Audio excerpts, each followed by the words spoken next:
بسم الله والصلاة والسلام عليك يا خير خلق الله. اليوم ان شاء الله في فيديو جديد في قناة احمد الطبخ والابداع. جبت لكم زوج وصفات بزاف ساهلين بزاف هايلين، وصفات مضمونة للنجاح تاعها. وصفة خبز الدار باسهل واسرع طريقة، وكذلك وصفة خبيزات تاع سندويتشات تاع مطلوعات صغيرين. وصفة رائعة جدا، اكثر من رائعة. تقدروا يعني ديروهم في هذو ايام عيد الاضحى ان شاء الله المبارك. ديروا بهم يعني فطور، ديروا بهم سندويتشات، ديروا بهم يعني وصفتين زوج خبز روعه روعه. وهذه وصفه خبز الدار نوريكم فيها مع وصفه الخبيزات اللي قلت لكم عليهم. مطلوعات صغيورين، مطلوعات طريين يجيو فارغين من الداخل. روعه الوصفه هذه. نروحوا مباشره للمقادير وطريقه التحضير. راح نحضرهم مع بعض في وقت واحد وفي وقت وجيز طبعا، وراح نستغلهم في ايام عيد الاضحى كما قلت لكم. وهذا الخبز تقدروا تحطوه حتى في الثلاجه، ويقول لكم عده ايام ديروا بهم سندويتشات كبده، يعني اللحم فريت وش حبيتوا نتوما. نقول بسم الله والصلاه والسلام على رسول الله. هنا كما شفتوا جبت صحن، حطيت فيه مغرف كبير تاع السكر مع مغرف كبير تاع خميره تاع الخبز. نحط عليه كاس ما يكون دافي، ما يكونش بارد بزاف. هنا كما شفتوا دافي، ماشي غالي ماشي بارد. نخليها هكذا جيدا، نخلط المكونات تاوعي ونغطيها ونخليها تتفاعل جيدا.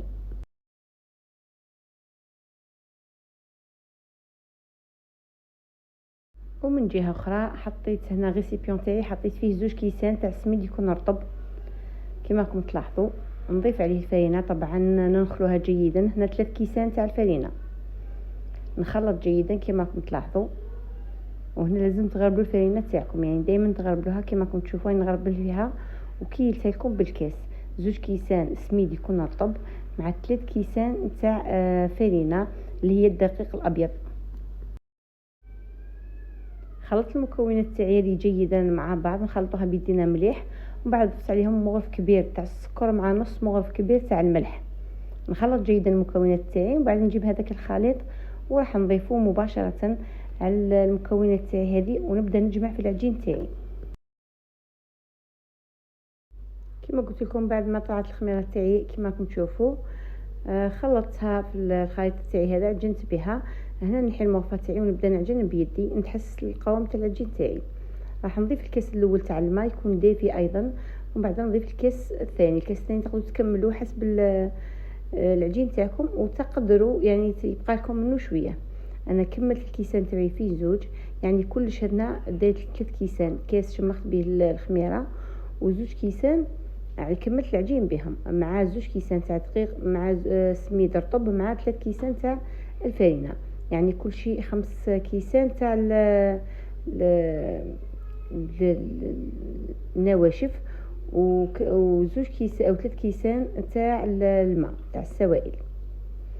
يعني هذا وش فيها غير الدقيق والسميد والسكر والخميره.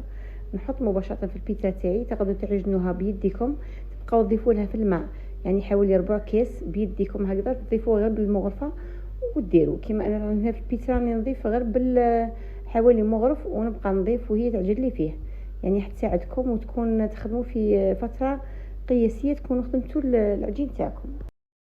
ومن جهه اخرى جبت غيسيبيون تاعي وحطيت فيه كاس تاع الحليب يكون دافي مع كاس ماء يكون دافي مع كاس تاع سميد يكون رطب، يعني ضروري يكون السميد تاعكم رطب ما يكونش متوسط.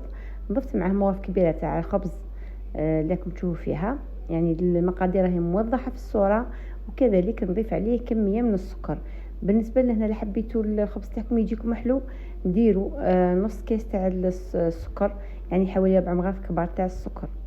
اذا حبيتوا يكون مالح يعني تشربوا به شوربه، ديروا غير مغرف واحد تاع السكر.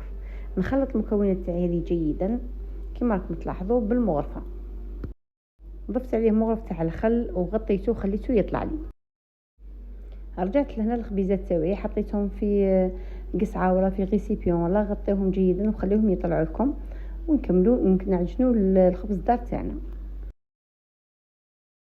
تبعوا برك الفيديو للاخر، هكذا راح تتمكنوا من جميع المقاطع ومش حخلص تخلط لكم، يعني راح تعجنوهم في وقت قياسي ومع بعضهم. هنا كما شفتوني غطيتهم هكذا، دهنت يدي برك فقط بالزيت هكذا باش ما يلصقليش العجين تاعي. وغطيته وخليته يخمر لي، يعني يدي وقت تاعو الكافي من التخمير. رحت الان باش نعجن الخبز الدار تاعي. بالنسبه للخبز الدار راح نعجنوه مع بعض وتشوفوا الطريقه اللي راح نعجنوه بها. هنا كما راكم تلاحظوا بعد ما اختمر لي الخبز الدار تاعي حطيت له نص كيس تاع الزيت، ضفت عليه لهنا بياض بيضه والصفار تخليوه تعجنوا به تدهنوا به. انا غلطت، عجنت بالصفار والبياض خليته، ومن بعد وليت عاود جبت بيضه كامله خلطتها جيدا ودهنت بها الوجه. يعني لهنا انا غلطت، نورمالمون ندير البياض حطيت الصفار يعني العكس، وتقدروا ديروا البيضه كامله تعجنوا بها. يعني كل ما ديروا البيض كل ما راح يجيكم الطري وخفيف ويعني هايل. ضفت عليه نص مغرف تاع الملح كيما شفتوا، وراني نخلط غير بالمغرف. نبدا الان نضيف عليه في النواشف. بالنسبه للفرينه تاعي راح نضيف 3 كيسان تاع الفرينه، راح كل مره نغربلهم كيما قلت لكم. بعد ما نغربلهم راح ندخلهم نتعصر على عجين يكون يتلاصق، لازم يكون طري ما يكونش ناشف. وهنا هذه دارت لي خبزه كبيره على قد البلاطو وخبزه صغيره في الصينيه، سنيوه صغيره. اللي يحب يضاعف الكميه كل شيء ضاعفوه. كما راكم تلاحظوا بقيت نضيف الفرينه بالتدريج، كل كيس يعني نحطو وحده ومن بعد نبقى نجمع كما راكم تشوفوا حتى نتحصل على العجينه كما قلت لكم طريه. بعد حطيتها مباشره في البيترا، يعني البيترا بعد ما نحيت منه الخبيزات هذوك تاع المطلوع مباشره بلا ما غسلته حطيت فيه العجين تاع الخبز الدار، نحطه يطلع يتدلك لي مليح، يعني ندلكوه هنا جيدا في البيترا. تقدروا تدلكوه بيديكم، تبقاو تضيفوا له في الماء غير بالتدريج. هنا ضفت له شويه برك، لازم تحصلوا على العجينه تكون طريه ومتلاصقه.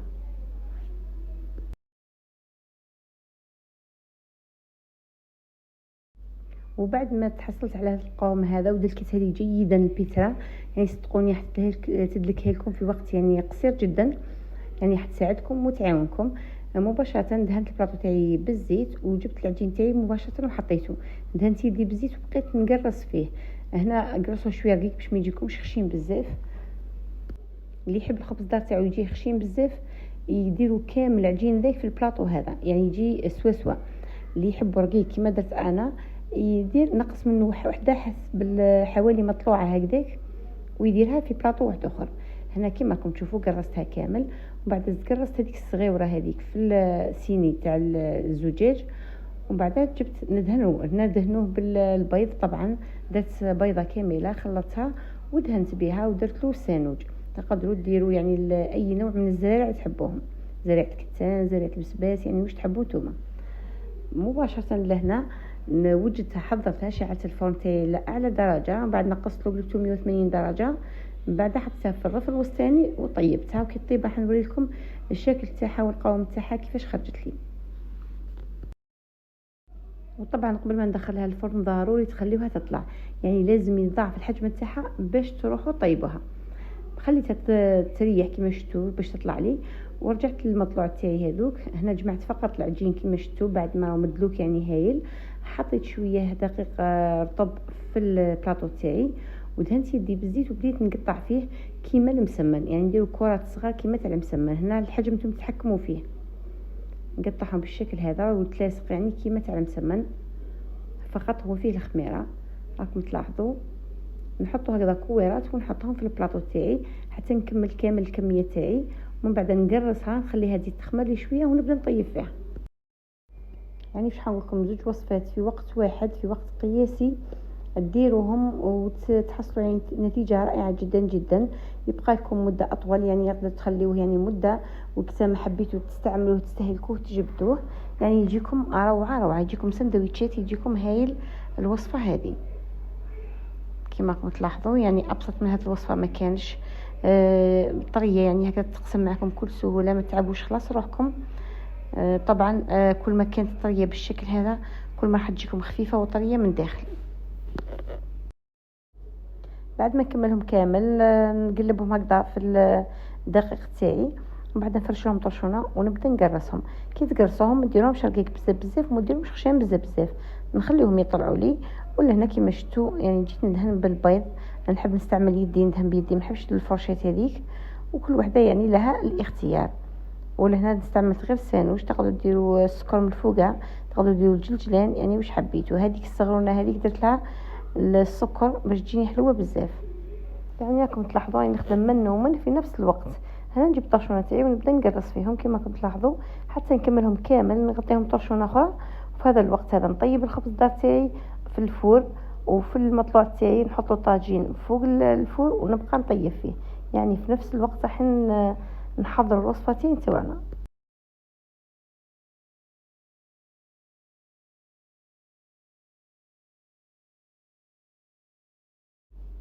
بعد ما كملت كامل الخبزات تاعي وطلعوا لي، جبت الطاجين تاعي انا هذا. تقدروا تستعملوا اي نوع من الطاجين تاعكم، تاع المطلوع ولا هذاك المسرح ولا واش تحبوا، وتبداو تطيبوا فيهم. انا استعملت هذا النوع من المقله هذا يطيب لي مليح.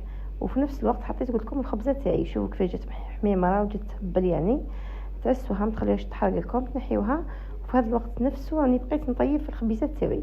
طبعا بالنسبه للمطلوع درت لي حوالي 15 حبه صغار الكونتيتي هذيك. شوفوا كيفاش يجيو روعه. هنا تقدروا تخليهم كيما راهم هكذا، وتقدروا تحوشيوهم بالشانيمو هذيك، وتقدروا تقدروا تحوشوهم في الطاجين كما قلت لكم. هذا وصفتنا نهار اليوم. كل وصفه احسن من الاخرى، وصفتين رائعتين جدا جدا. نتمنى انكم تجربوهم. دمتم في رعايه الله وحفظه. الى فيديو جديد سهل وبسيط وسريع. نتمنى انكم تخليونا اللايك وتفرحونا كيما رانا نحاولوا باش نجيب لكم وصفات. انتم ثاني تدعموا الفيديو باش يطلع ويلقى اقصى يعني حد من المشاهدات.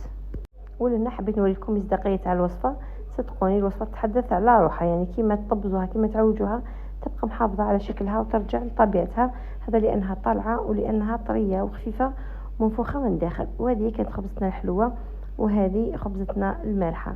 هذه صدقوني ولا اروع. يعني تسكلت هذه الخبزه هذه في ساعتها، ما بقاتش مامبا للعيد.